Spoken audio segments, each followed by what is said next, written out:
Barcha fuqarolarga tezkor xabar. Gidrometeorologiya agentligi O'zbekiston fuqarolariga 16-17 yanvar kunlari kutilayotgan yog'ingarchiliklar va qaqshatqich sovuqlar haqida tezkor axborot berdi.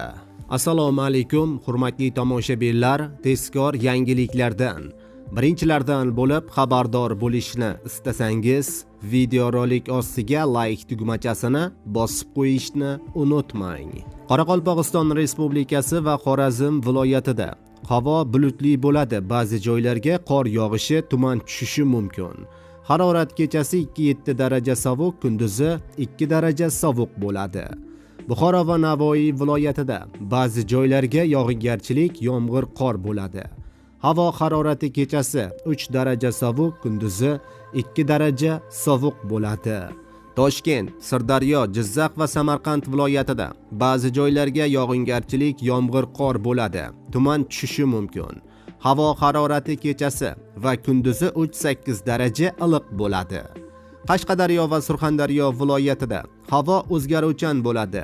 Ba'zi joylarga yog'ingarchilik, yomg'ir, qor yog'adi. Havo harorati kechasi va kunduzi 3-8 daraja issiq bo'ladi. Andijon, Namangan va Farg'ona viloyatida kunning ikkinchi yarmida ba'zi joylarga yog'ingarchilik, yomg'ir, qor bo'ladi. Ayrim joylarga tuman tushishi mumkin. Shamol sharqdan 7-12 metr/sekund tezlikda esadi. Havo harorati kechasi 1 daraja sovuq, kunduzi 2-7 daraja iliq bo'ladi.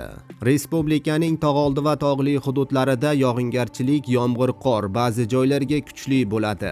Ayrim joylarga tuman tushishi mumkin. Shamol g'arbdan 7-12 metr/sekund tezlikda esadi. Ayrim joylarda 13-18 metr/sekundgacha kuchayishi mumkin. Harorat kechasi 3 daraja sovuq, kunduzi 2-7 daraja iliq bo'ladi, deyiladi xabarda.